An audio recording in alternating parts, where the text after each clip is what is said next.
I used to believe that love could be expressed in the smallest, quietest ways, not in big words, not in expensive gifts, but in everyday actions repeated again and again without asking for anything in return. Every morning, I woke up before the sun. The house was still silent. The air was cool, and the world outside hadn't started moving yet.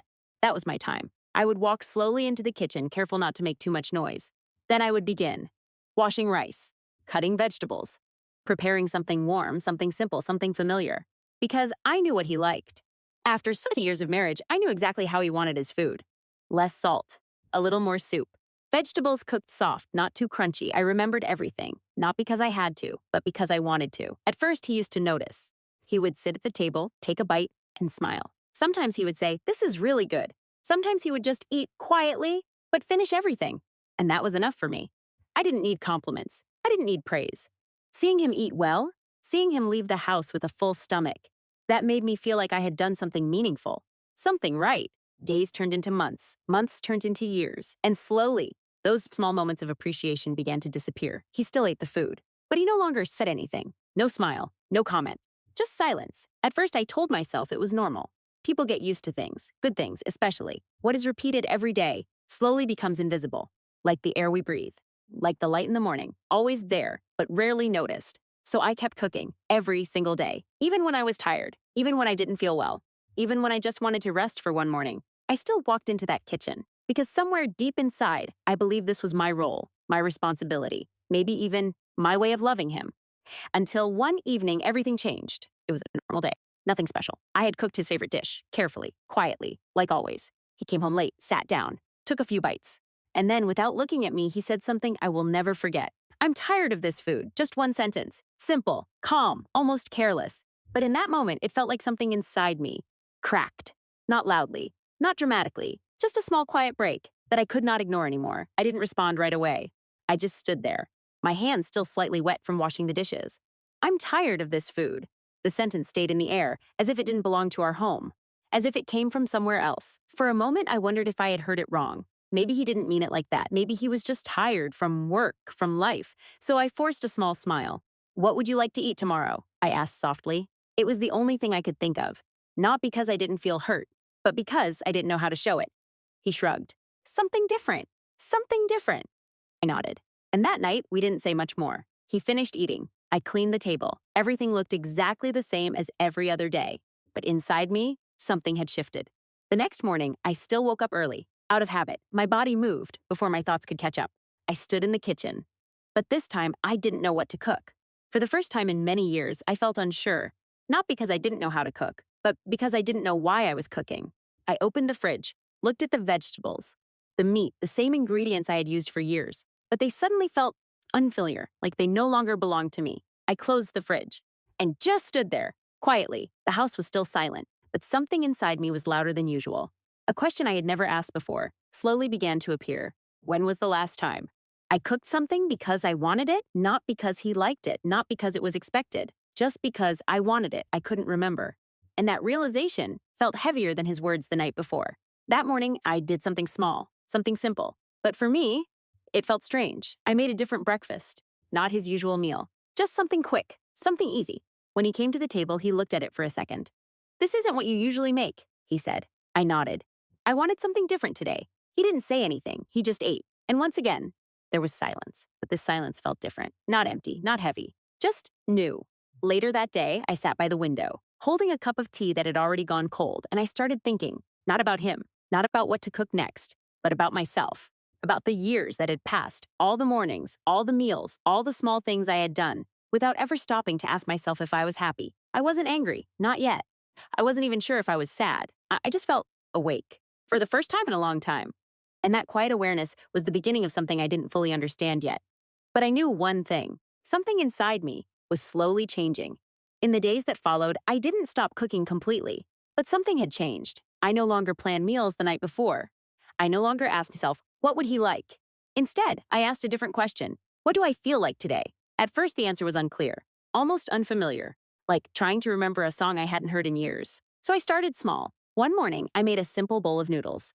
Light, warm, the kind of food I used to enjoy when I was younger. Before marriage. Before routines took over my life, I sat down at the table alone and took the first bite slowly. It tasted ordinary. But at the same time, it felt strangely comforting, not because it was delicious, but because it was mine. That day, I didn't wait for him to come home to cook dinner. I ate earlier. Something simple again, something I chose. When he walked in later that evening, he looked at the kitchen. Everything was clean, quiet. No smell of freshly cooked food. "Did you eat already?" he asked. "Yes," I said. There was a short pause. Then he opened the fridge, took something out, and heated it up. We didn't talk much, but I could feel it, a small confusion in the air. Something he didn't understand yet. And honestly, neither did I. The next few days continued like that. Sometimes I cooked, sometimes I didn't. Sometimes I made something different, sometimes I kept it very simple. I stopped trying to make every meal perfect. I stopped trying to meet an invisible standard that I had created for myself. And slowly, I began to notice something else. Time. I had more of it. In the mornings, I no longer rushed. In the evenings, I didn't feel tied to the kitchen. I started sitting by the window again, watching the light change, listening to the quiet sounds of the neighborhood, things I hadn't paid attention to in years. One afternoon, I opened an old drawer. Inside were things I had almost forgotten: a small notebook, a pen, some unfinished pages I used to write, just simple thoughts, nothing important. But I remembered how it made me feel: calm, present, like I was talking to myself, honestly. I sat down and opened the notebook. For a long time, I just looked at the empty page. Then slowly, I started writing again. Not about him, not about the house, just about how I felt. At first, the words were hesitant, but little by little, they began to flow. That evening, when he came home, he found me sitting there, not in the kitchen, not preparing dinner, just sitting quietly with my notebook. He looked surprised. "You're not cooking?" he asked. I shook my head gently. "Not today." He didn't say anything after that, but I noticed something in his eyes. Not anger, not disappointment, just uncertainty, as if something familiar was slowly disappearing. And for the first time, I realized something important. For years, I thought I was the one holding everything together, but maybe I was also the one holding myself back. And now that I had taken a small step away, everything felt different, not broken, just changing. A few more days passed, and the house began to feel different. Not quieter, not louder, just unfamiliar. We still lived in the same space, sat at the same table, slept in the same room. But something invisible had shifted between us. One evening, he came home earlier than usual. I was sitting by the window again, writing. The light outside was soft, almost fading. He stood there for a moment, watching me, as if he wasn't sure what he was looking at. "You've been doing that a lot lately," he said. I looked up.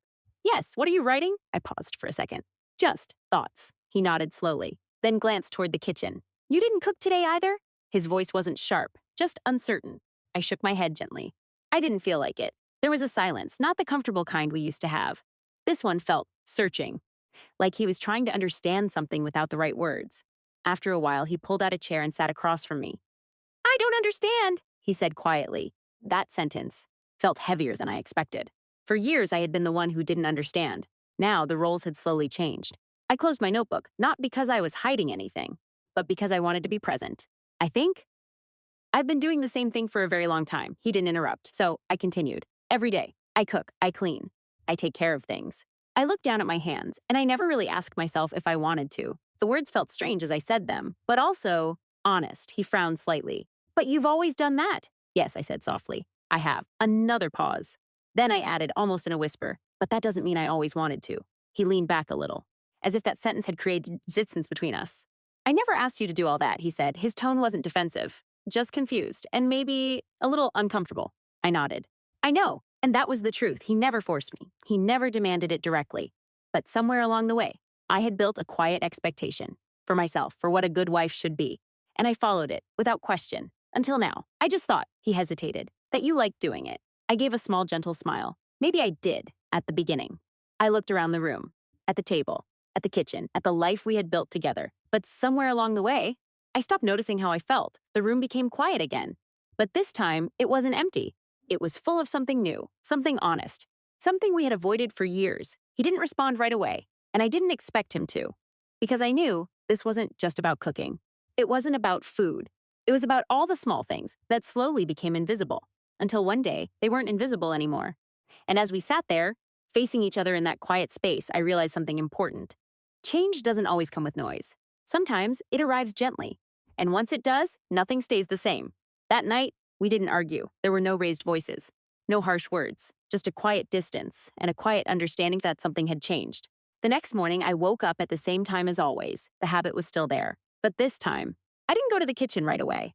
I sat on the edge of the bed for a moment, listening to the silence, feeling calm, not empty, not lost, just calm. I walked slowly into the kitchen and made a simple breakfast, not out of obligation, not out of routine, but because I chose to, for both of us. When he came in, he looked surprised. You cooked? He asked. I nodded. Yes, today I wanted to. He sat down quietly, took a bite, and for the first time in a long while, he didn't rush. He didn't look at his phone. He just ate, slowly, thoughtfully. After a few moments, he said something simple. It's good. Just 2 words. But this time, they felt different. Not automatic, not careless, real. I didn't smile right away, but inside, I felt something soften, not because he liked the food, but because he noticed again. Later that day, he didn't go to work immediately. He stayed a little longer, walking around the house, looking at things, at me, as if he was seeing everything from a new perspective. I think, he said slowly, I didn't realize. I looked at him. I didn't realize how much you were doing, he continued, and I didn't realize. I stopped noticing. His voice was quiet, but honest. I nodded. I didn't realize either, I said. We both stood there for a moment, not perfect, not fixed, but aware, and sometimes awareness is the beginning of everything. From that day on, things didn't go back to the way they were. And maybe that was a good thing. Some days I cooked. Some days I didn't. Some days we ate together. Some days we ate separately. But everything felt more intentional, more honest, more real. I stopped trying to be everything, and he started learning to see more. Not just the food, but the person behind it. And in that quiet, ordinary life, we slowly found a new balance. Not perfect, but better. Because this time, it wasn't built on habit, it was built on awareness.